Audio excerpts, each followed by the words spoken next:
Hey there, have you ever said something that you knew was perfectly correct, but it just didn't quite land the way you wanted it to with an international colleague?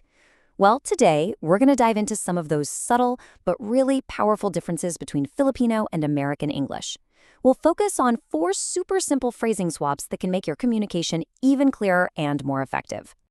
But before we jump in, let's get one thing straight. This is not about right versus wrong. Not at all. It's all about expanding your communication toolkit. The whole point here is to give you more options, so your message comes through with absolute clarity, no matter who you're talking to. And let's put this right up front and center. Filipino English is a complete, valid, and really rich dialect all on its own. So I want you to think of these tips not as corrections, but more like learning a few key phrases for a specific context. Like adding a new, specialized tool to your professional toolkit. It's all about being versatile. Okay, now that we're on the same page, let's get right into our 4 common phrasing swaps. First up, we've got a phrase you've probably used 1,000 times with any kind of paperwork. Fill up the form. Look, everyone knows what you mean, but in American English, there's a tiny distinction that's actually kind of interesting. So the key difference really just comes down to this one idea: volume. In American English, fill up is usually for containers, right? You fill up a gas tank, you fill up a water bottle. But a form isn't really about volume, it's about completion. You're completing the fields, which is why the more precise term is fill out. So, for that instant clarity, a simple switch to "please fill out this form" just sounds perfectly natural. Easy enough, right? Now, let's check out a phrase you might use on your daily commute. Okay, let's talk transportation. Picture this. You're on a bus or maybe a train, and you need to let someone know you're about to exit. A very common phrase is, "I'll get down at the next stop." This really seems to be a case of a literal translation. I mean, logically, you are getting down from the vehicle steps. It makes perfect sense. But idiomatically, the standard phrasal verb for exiting public transport is get off. It's just one of those funny little quirks of the language. And there you have it. That's the swap. Saying "I'll get off at the next stop" is just the most common and natural way to say it. It's a tiny little tweak, but it really makes the sentence flow. Now, for a situation I think we can all relate to, a really stressful day at the office. You might find yourself saying something like, "I have to cope up with the work." So let's break this common idiom down.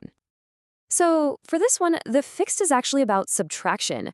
The standard English idiom is simply cope with. That little word up is just unnecessary. While adding it is a common feature in Filipino English, in an American context, it just sounds a little redundant. The result is a much cleaner, more direct phrase. I need to cope with the workload. See? By just dropping one little word, you align the expression perfectly with the standard idiom.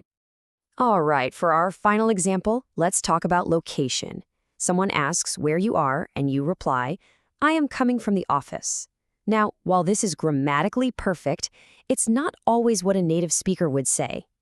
The alternatives here are really all about being more direct. Phrases like "I just left the office" or "I was just at the office" are just more common because they focus on the completed action of being at a place rather than the ongoing action of coming from it. It's a subtle shift in focus.